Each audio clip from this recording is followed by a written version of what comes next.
Bismillahirrahmanirrahim. Assalamualaikum warahmatullahi wabarakatuh. Kami mahasiswa dari Universitas Sulawesi Barat, Fakultas Keguruan dan Ilmu Pendidikan, Prodi Pendidikan Matematika, Kelompok F, semester 3. Video pembelajaran ini dibuat dalam rangka memenuhi tugas mata kuliah Strategi Pembelajaran Matematika yang berjudul Pembelajaran Inquiry, Penemuan Terbimbing atau Guided Learning, dan Pendekatan Saintifik yang diampu oleh dosen Bapak Fadlizil Ikram, SPD, MPD.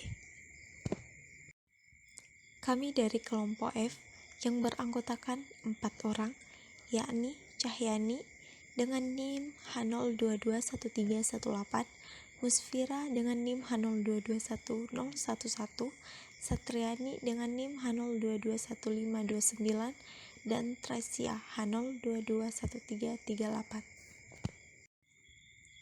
Saya Cahyani dengan NIM H02211318 akan membahas materi mengenai pembelajaran inquiry. Apa sih pembelajaran inquiry itu? Sebenarnya ada 4 ahli yang mendefinisikan tentang pembelajaran inquiry.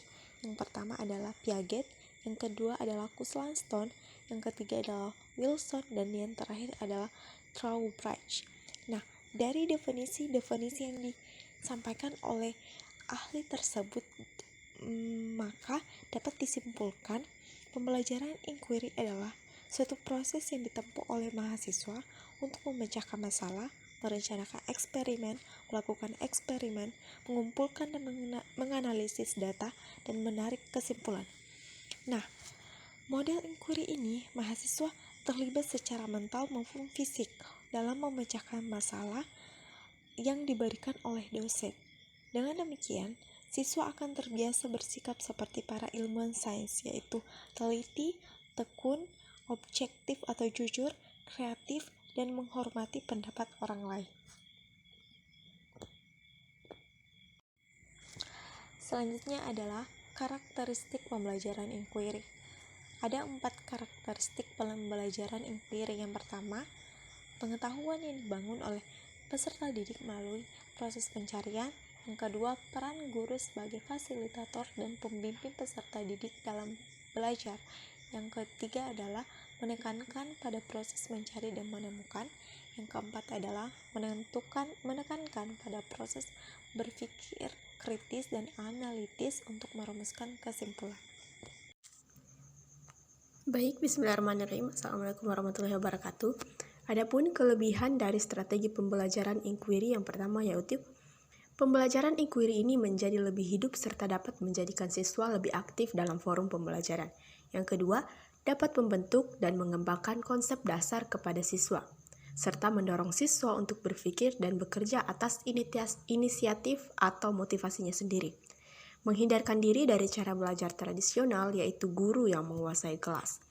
Kemudian, memungkinkan siswa belajar dengan memanfaatkan berbagai jenis sumber belajar. Dan yang terakhir yaitu keuntungan lain dari strategi pembelajaran inquiry ini yaitu dapat melayani kebutuhan siswa yang memiliki kemampuan di atas rata-rata dibanding temannya. Selain daripada kelebihan strategi pembelajaran inquiry, juga terdapat kelemahan strategi pembelajaran inquiry.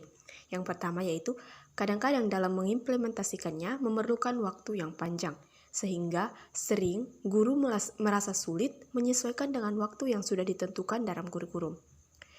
Yang kedua yaitu pembelajaran dengan metode inquiry ini memerlukan kecerdasan siswa yang tinggi. Bila siswa kurang cerdas, hasil pembelajarannya biasa dianggap kurang efektif. Yang ketiga yaitu memerlukan perubahan kebiasaan cara belajar siswa yang hanya menerima informasi dari guru apa adanya. Dan yang terakhir yaitu guru dituntut mengubah kebiasaan mengajar yang umumnya sebagai pemberi informasi menjadi fasilitator, motivator, dan pembimbing siswa dalam belajar. Baik, bismillahirrahmanirrahim. Assalamualaikum warahmatullahi wabarakatuh. Perkenalkan, nama saya Musfira dan di sini saya akan menjelaskan mengenai pendekatan inquiry. Pendekatan inquiry menekankan kepada mahasiswa untuk membangun sendiri pengetahuannya dan kemudian akan bersama-sama dikonfirmasi oleh dosen. Dalam pembelajaran matematika, terutama di jurusan PGSD, Sanata Dharma materi geometri. Mahasiswa membentuk kelompok belajar, lalu kemudian dosen menginstruksikan masing-masing kelompok untuk mencari dan membuktikan jenis-jenis bangun datar dan bangun ruang, serta membuktikan rumusnya secara induktif. Hasil dari kerja kelompok tersebut akan dipresentasikan oleh masing-masing kelompok. Begitulah penjelasan singkat mengenai pendekatan inquiry. Kemudian yaitu penemuan terbimbing atau guided discovery learning. Selanjutnya yaitu penemuan terbimbing atau guided discovery learning. Model guided discovery learning adalah model pembelajaran yang menciptakan situasi belajar yang melibatkan peserta didik untuk belajar secara aktif untuk menemukan konsep, pemahaman, dan memecahkan permasalahan di mana guru hanya berperan sebagai fasilitator atau pembimbing. Perkenalkan, nama saya Satriani dengan NIM H022529. Saya akan membacakan tentang karakteristik model discovery learning menurut Hausman yang diterbitkan dalam bukunya pada tahun 2014 di halaman 284. Yang pertama, mengeksplorasi dan memecahkan masalah untuk menciptakan, menggabungkan, dan menggeneralisasi pengetahuan. Yang kedua, berpusat pada siswa. Dan yang ketiga, kegiatan untuk menggabungkan pengetahuan baru dan pengetahuan yang sudah ada.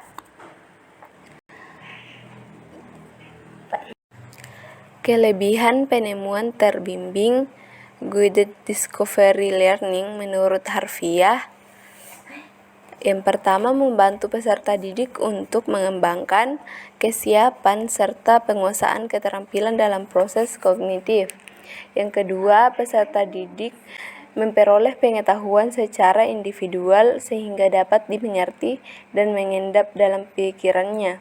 Yang ketiga, dapat membangkitkan motivasi dan gairah belajar peserta didik untuk belajar lebih giat lagi.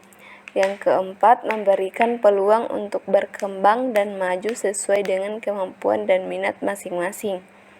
Kelemahan penemuan terbimbing guided discovery learning menurut Harfiah. Yang pertama, siswa harus memiliki kesiapan dan kematangan mental.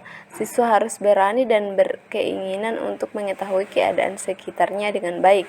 Yang kedua, keadaan di kelas kita kenyataannya gemuk jumlah siswanya, maka metode ini tidak akan mencapai hasil yang memuaskan.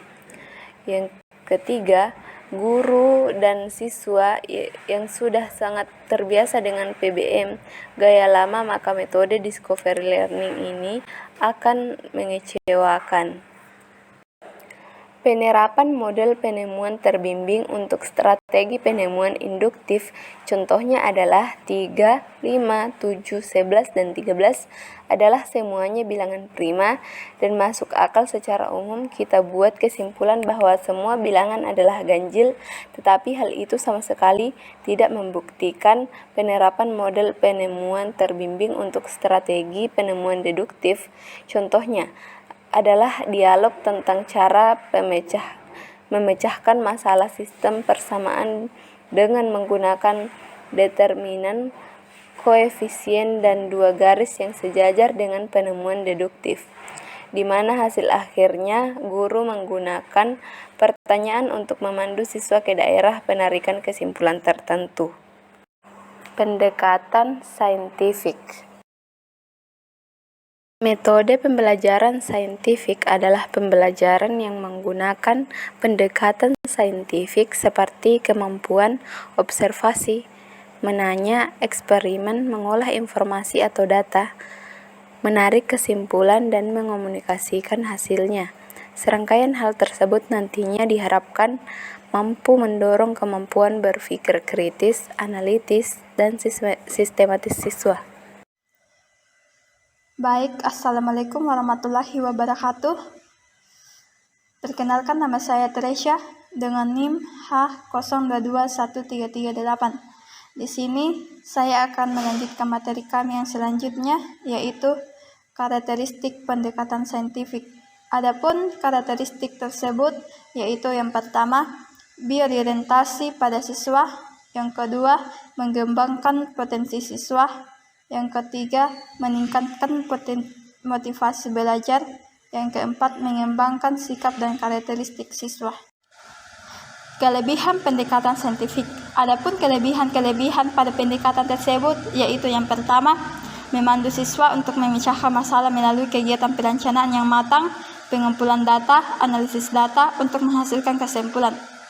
Yang kedua, menuntun siswa berpikir sistematis, kritis, kreatif, melakukan aktivitas penelitian dan membangun konseptualisasi pengetahuan. Yang ketiga, membina kepekaan siswa terhadap problematika yang terjadi di lingkungannya. Yang keempat, membiasakan siswa menanggung risiko pembelajaran. Yang kelima, membina kemampuan siswa dalam berargumentasi dan komunikasi. Yang keenam, mengembangkan karakter siswa. Adapun kelemahan pendekatan saintifik yaitu yang pertama, dapat menghambat laju pembelajaran yang minta waktu. Yang kedua, kegagalan dan kesalahan dalam melakukan eksperimen akan berakibat pada kesalahan penyimpulan. Yang ketiga, apabila terdapat siswa yang kurang berminat terhadap materi yang dipelajari, dapat menyebabkan pembelajaran menjadi tidak efektif.